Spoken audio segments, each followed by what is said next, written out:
Olá, seja bem-vinda! Eu sou Leida Nogueira e esse é mais um programa Mais Mulher.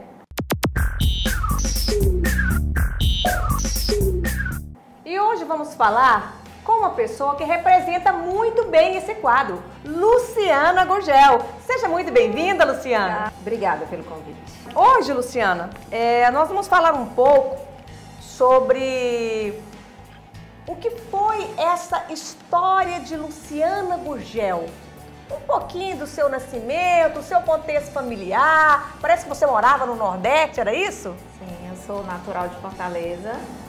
Vim de lá bem jovem aqui para Goiânia. E vim com os meus pais na época, né? Sim. E foi uma transição dificílima. E interessante que a gente tem muito raízes num lugar, né? E quando você muda para outra cidade é um recomeço, Sim. É um renascer. Sem culturas, amigos, né, diferentes, tudo sem diferente. Familiares. Sim. Mas hoje eu me sinto mais goiana do que cearense. Não, mas também tem quantos anos você está em Goiânia? Já tem uns 30 anos que Mais você de está 30. em... Mais de 30. Amiga, então você é totalmente da terra, né? Sim. E aí, Luciana, e como foi? Vocês chegaram, vocês eram criança?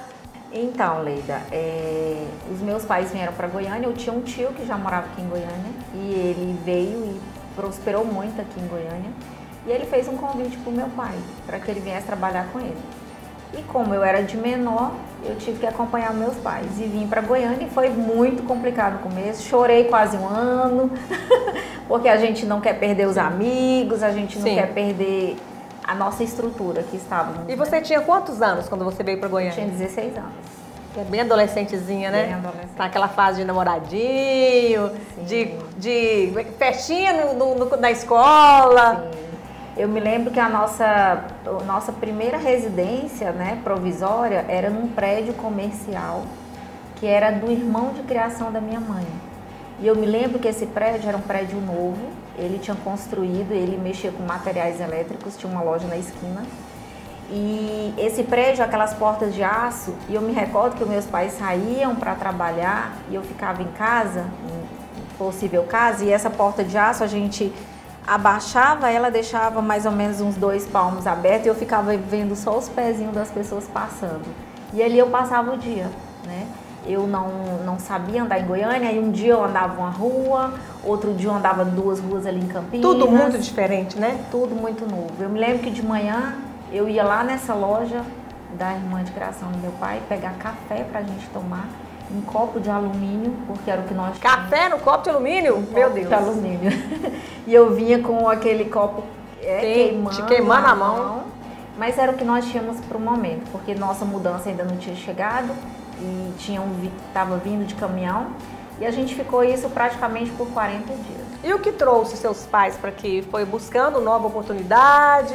O que trouxe eles? Sim. Como que era a vida de vocês lá? O seu pai e sua mãe já trabalhavam com o segmento que eles trabalham hoje? Como que era?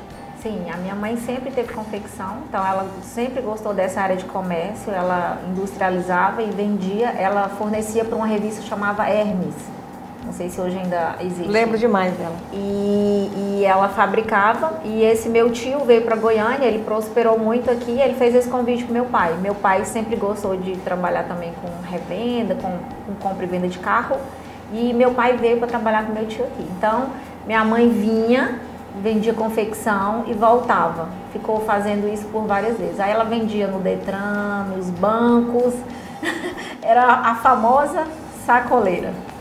E aí a gente veio para Goiânia, não foi fácil, né? Eu acredito que como muitas pessoas que talvez também estão nos assistindo, que vêm de uma região para outra, vêm nesse intuito de buscar oportunidades, né? E para nós foi uma bênção, porque Goiânia é uma cidade muito promissora, né? E aí a minha mãe começou a vender muito bem e eu comecei a enxergar nisso também uma possível possibilidade para mim também engrenar nesse mundo de empreender. E aí eu me lembro que eu voltei de novo para Fortaleza com uma reservinha que eu tinha, eu comprei várias calcinhas, sutiã, lingerie e eu vim, vendi aqui, comecei a trazer e vir. E foi aí que começou a minha história. Então isso já era bem jovenzinha, então? Sim, você já começou a empreender bem no jovenzinha? Não, na realidade eu comecei a empreender em Fortaleza. Eu era criança, eu acredito que eu devia ter uns 13 anos, quando a minha irmã casou. Sim. E mais ou menos 13 anos, e a minha irmã foi morar em Itaituba, no Pará. E como a minha mãe ia sempre visitá-la, né, ela e as netas, a rota de avião, que não tinha voo direto, tinha que passar por Manaus, que é a Zona Franca de Manaus. Zona Franca de Manaus. E eu me lembro que a minha mãe, numa dessas idas e vindas, ela trouxe um videocassete.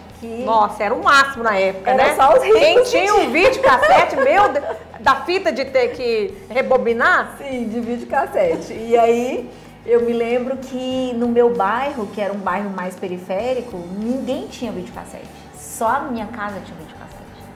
E aí, o que o meu... Já tô até cérebro... imaginando o que a Luciana fez. O que o meu cérebro fez? Poxa, todo mundo queria assistir filme na minha casa. Era muita criança, porque o meu bairro era um bairro grande. Eu falei, vou fazer um cinema? E aí eu cobrava a entrada para todo mundo sentar na área de casa e todo mundo assistir. Então foi minha primeira empresa. Com 13 anos de idade, na garagem da casa da minha mãe. E lotava. Lotava. Ainda fazia pipoca e vendia pipoca. Então foi minha primeira empresa informal. Foi um cinema house, um cinema em casa, onde ali todos os meus coleguinhas assistiam filme, eles amavam, era um momento de lazer e ao mesmo tempo para mim já era um business, já era um negócio. E, então, assim, eu sempre tive essa visão de empreender. Em tudo eu enxergava. E aí, oportunidades, né? E aí as coisas foram melhorando para todo mundo e foi chegando os videocassetes para eles e eu tive que mudar o business. E aí depois eu comecei a ver, aí como com o passar do tempo as pessoas vão tendo acesso também, né? E aí eu me lembro que depois outras pessoas começaram a ter e meu cinema foi diminuindo a frequência, diminuindo a minha renda, né? E eu comecei a pensar num novo negócio. E aí eu pensei, gente, aqui tem muitas mães que às vezes precisam ir para o centro, resolver serviço de banco, fazer alguma coisa, tem os filhos, não tem com quem deixar, o que eu posso fazer? Vou fazer uma escola. Olha aí. Porque aí eu ensino a tarefa de casa, fico com eles à tarde, enquanto a mãe sai para resolver o que elas precisam resolver. E colocava um dinheirinho no bolso. Meu Deus. E aí eu peguei esse dinheiro, comprei uma lousa, comprei umas mesinhas com cadeira, saí de porta em porta nas vizinhas. E era você que comprava? Eu que comprava. Não era o seu pai, sua mãe que te dava, não? Não, eu já tinha o meu dinheiro do meu cineminha, né? Já tinha a minha reserva, eu já tinha feito um capital. E aí eu me lembro que eu fui de porta em porta, eu falei, olha, se você quiser, eu vou ensinar a tarefa do seu filho, vou ficar com o seu filho todas as tardes. E aí você pode deixar ela na minha casa. Começou esporadicamente.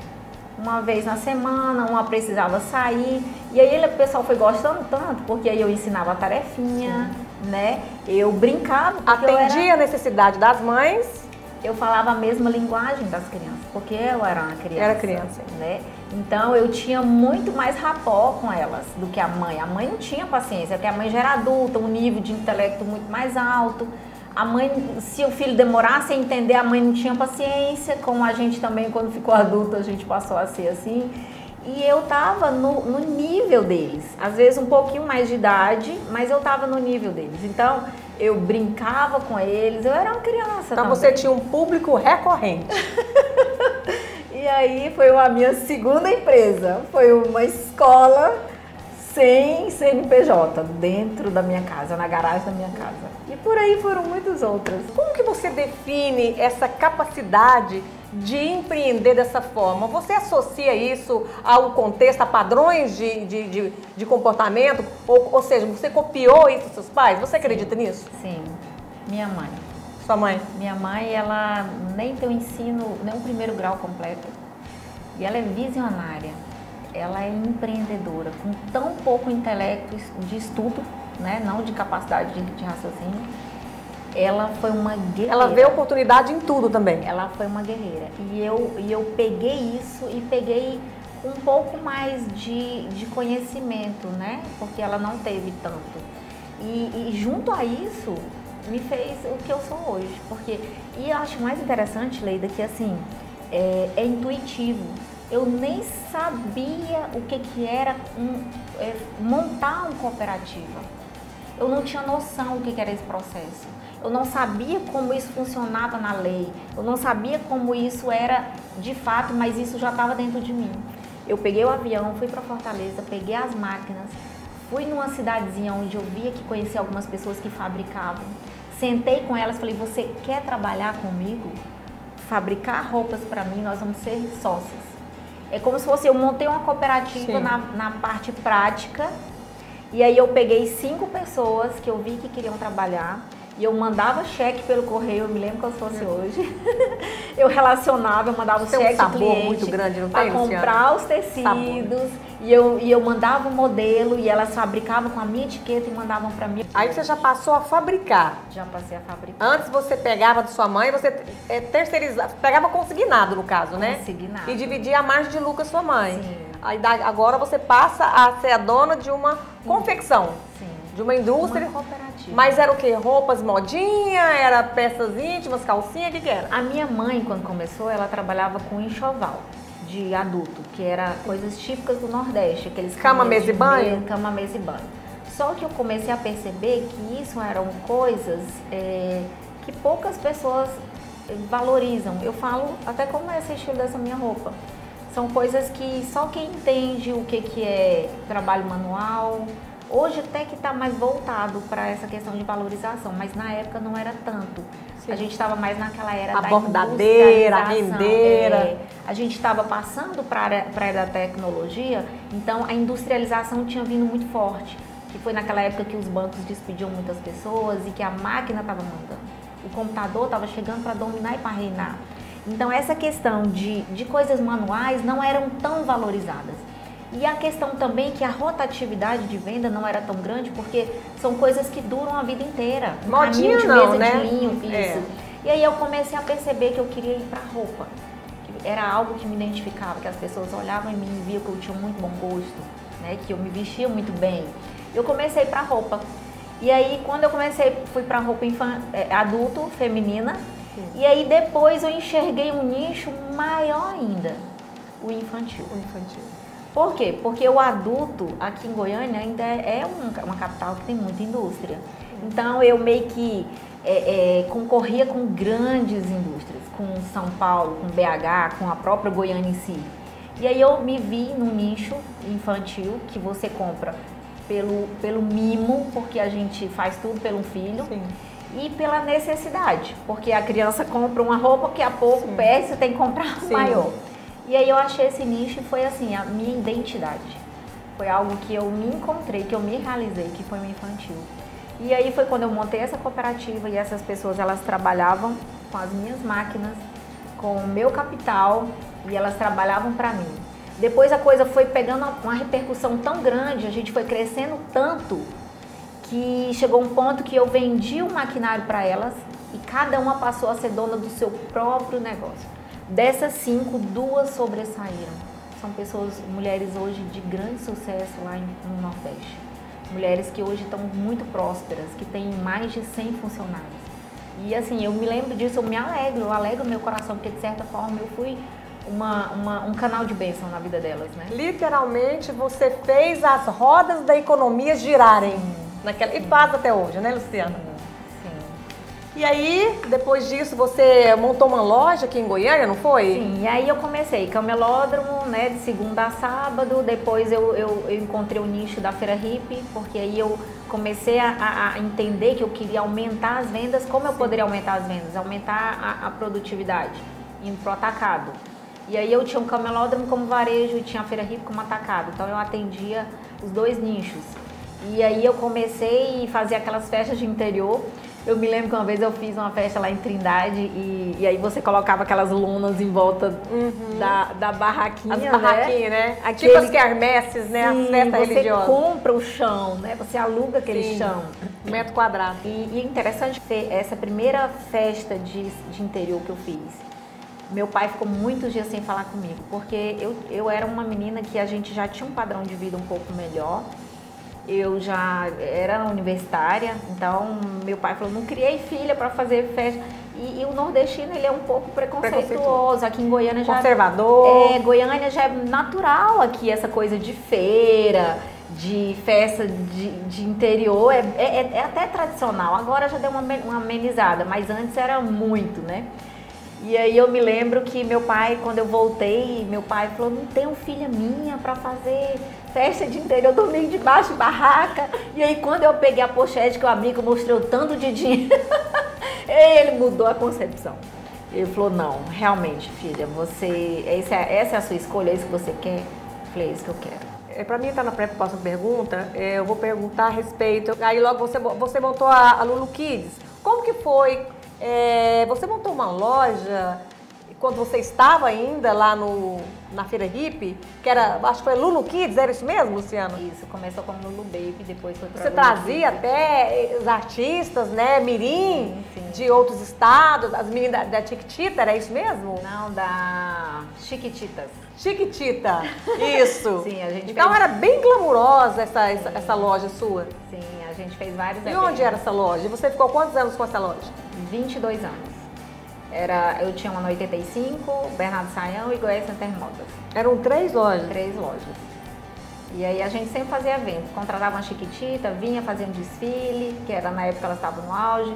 Depois a gente fazia passeio de limusine para as crianças, quando as limusines... Nossa, era um glamour total, né? Então sempre movimentando, sempre saindo da caixa. Falo visão drone, nunca visão focal, sempre olhando de cima, né? Sempre vendo algo novo, diferente. O que nenhuma das lojas fazia, eu fazia. Você sempre fazia? Sempre eu busquei fazer coisas diferentes. Nesse período você já tinha casado, você já tinha os seus filhos? Já tinha meus 2 filhos. E o que foi mais difícil nesse período para você, Luciana? Então, eu estava grávida do meu 2º filho, né, quando eu passei por um processo de divórcio. E foi bem complicado. E aí depois, logo em seguida, eu descobri que tinha hepatite C. E fiquei muito mal, fiquei pesando 32 quilos, perdi o cabelo. Hepatite C. Sim. Foi um tratamento bem difícil, foi bem complicado. E foi uma época de divisão de bens, né? Então, meu padrão de vida mudou. Eu de 3 lojas passei a ter só uma. Mudou toda a minha história, né? E aí, o meu emocional foi indo e veio aquela crise de 2015. Eu me lembro que a minha loja que eu fiquei era da 85, o prefeito tirou o estacionamento via pública, tirou o retorno ali da antiga Montana Grill, que agora é o Prime, e as minhas vendas foram só caindo e foi quando eu quebrei. Literalmente, em 2015, eu entrei em falência. E você falou, chega, tá na hora de parar e... Sim, e aí... Mas foi assim, fácil, tá na hora de parar e ir pra casa? Lógico que não foi assim, né? Não, nunca é fácil. Inclusive, quando eu tava me preparando pra vir, eu tava orando a Deus e o Senhor ministrou muito no meu coração sobre a palavra persistência. Eu quero até trazer isso aqui, porque eu sei que tem muitas mulheres empreendedoras que estão passando várias situações agora no momento. Persistência é uma palavra muito falada nos dias de hoje, né? Mas Deus tem falado muito comigo, até onde persistir? Até quando persistir? É muito lindo, é muito romântico quando as pessoas falam assim, é muito momento da minha vida eu quis desanimar, eu desanimei, mas eu nunca desisti.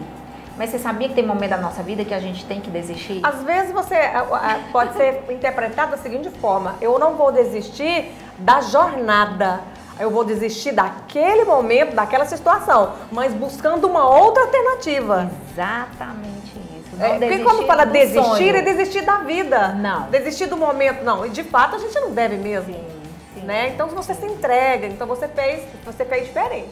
Você não desistiu de continuar sendo a Luciana, sim, a empreendedora, de buscar outros horizontes. Você desistiu, você abriu mão de algo que estava realmente te maltratando. Sim. O momento estava te maltratando. Sim. Então você soltou para galgar outras coisas. Na realidade eu demorei um pouco, né?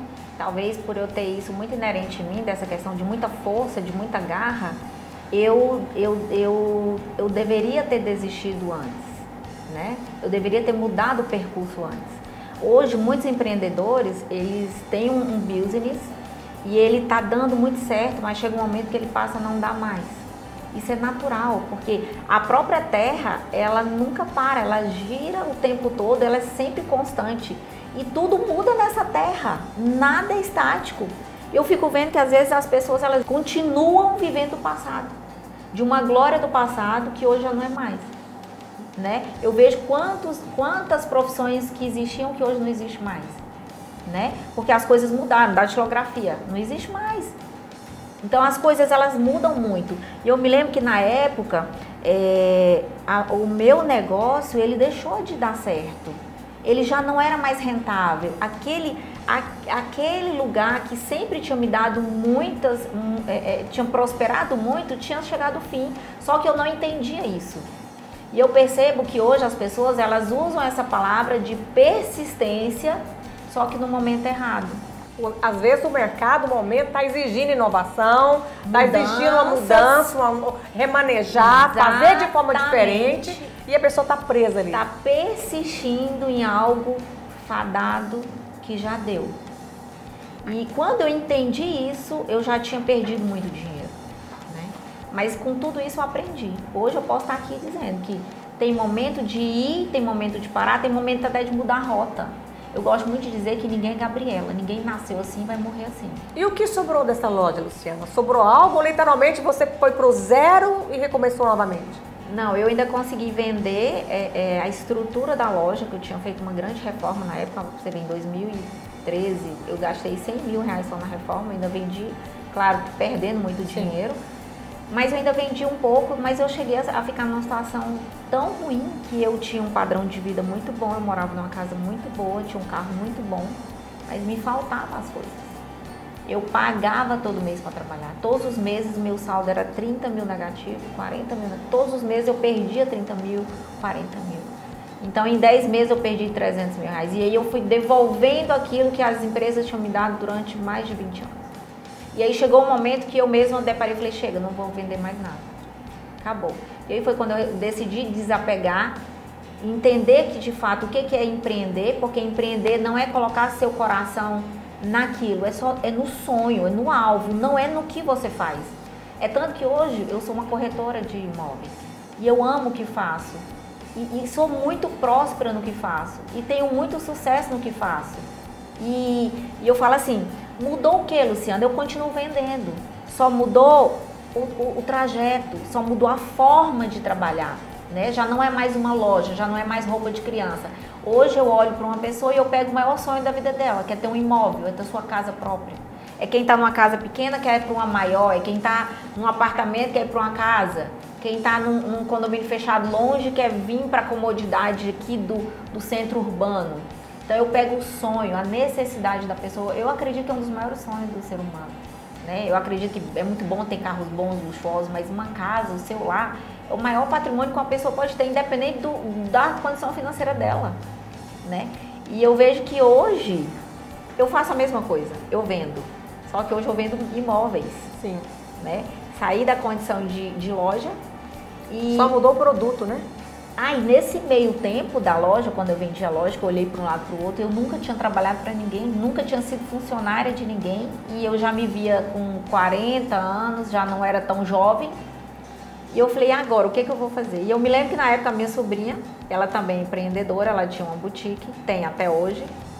E ela me fez uma proposta, porque ela estava tendo muita dificuldade com a gerente. E eu fui suprir essa gerente por meses. Era só um plano de socorro, digamos assim. E quando eu entrei na empresa dela, com menos de um ano, a empresa dela aumentou 300%. Uau! Eu me lembro que era mais de 300%.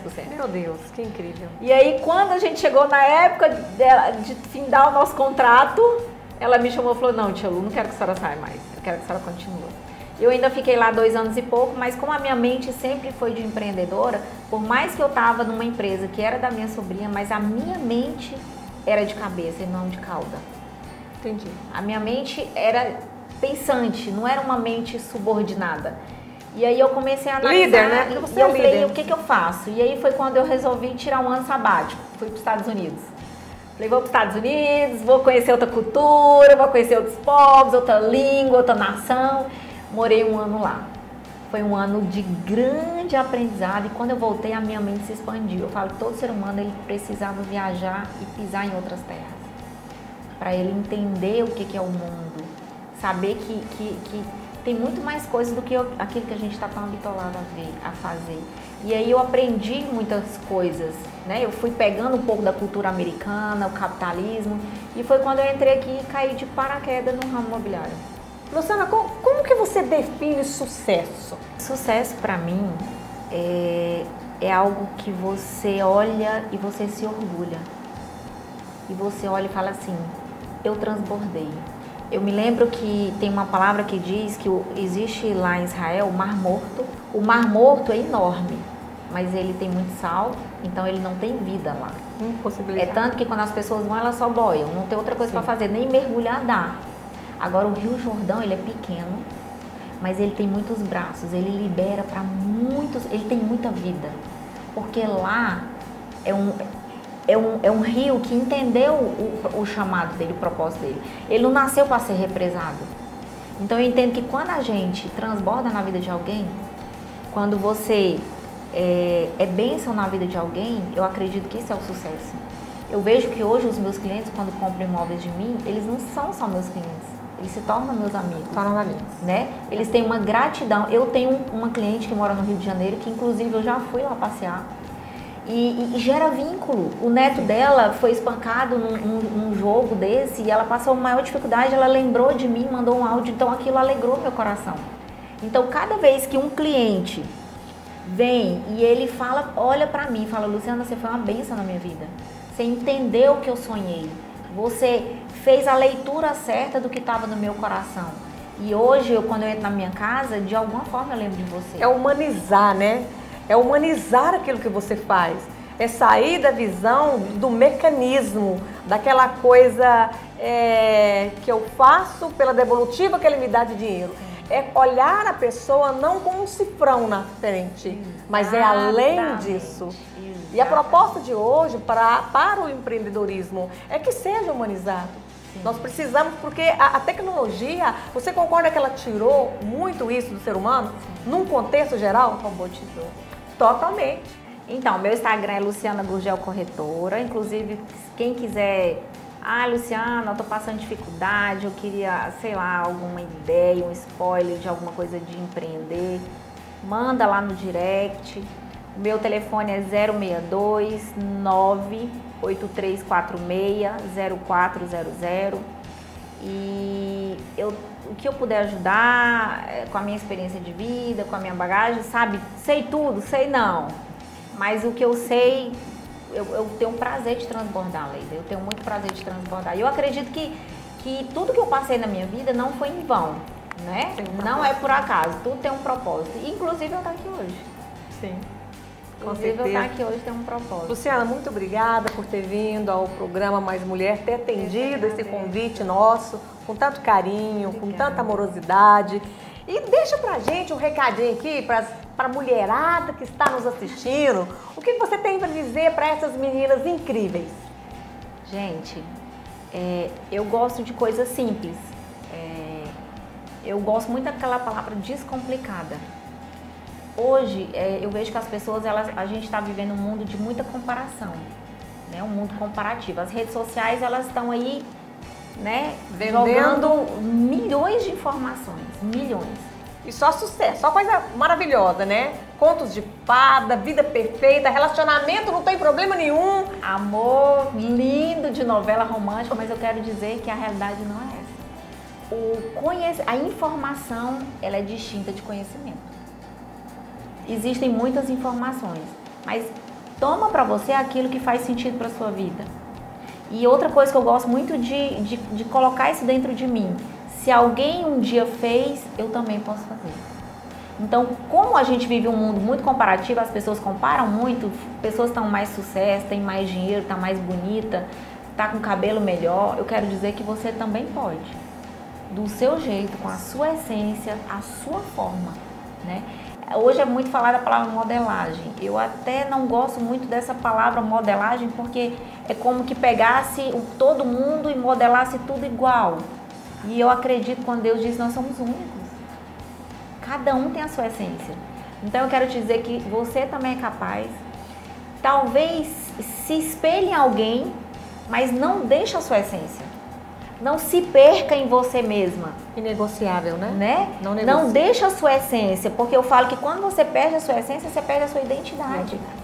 E se alguém fez, você também pode fazer, né? Eu todas as vezes, nos meus momentos de fracasso, de derrota, eu sempre pensei assim, se alguém chegou, se alguém teve capacidade de fazer, eu também tenho. Ele não tem 2 cabeças, eu só tenho uma. Ele não tem 3 cabeças, eu só tenho uma. Então o intelecto, Deus, ele deu para todos. Então, tome pessoas que você se identifica e só deixa como inspiração. Eu gosto muito dessa palavra, acho que a gente tem que inspirar as pessoas. Modelar não, mas se inspire em alguém para você alcançar aquilo que está dentro do seu coração. Eu acredito que a palavra modelagem, ela remete a fazer ou ser igual àquele, copiar o que ele é. Não, como você disse, eu posso me inspirar, mas fazendo do meu jeito. Exatamente. E sentindo que eu sou tão boa para fazer quanto o outro. Exatamente. Só que da minha forma. Exatamente. Não é assim que eu defino. Isso. E eu quero te agradecer, Luciana, mais uma vez. Ai, obrigada. E esse foi o nosso quadro Carreira de Sucesso.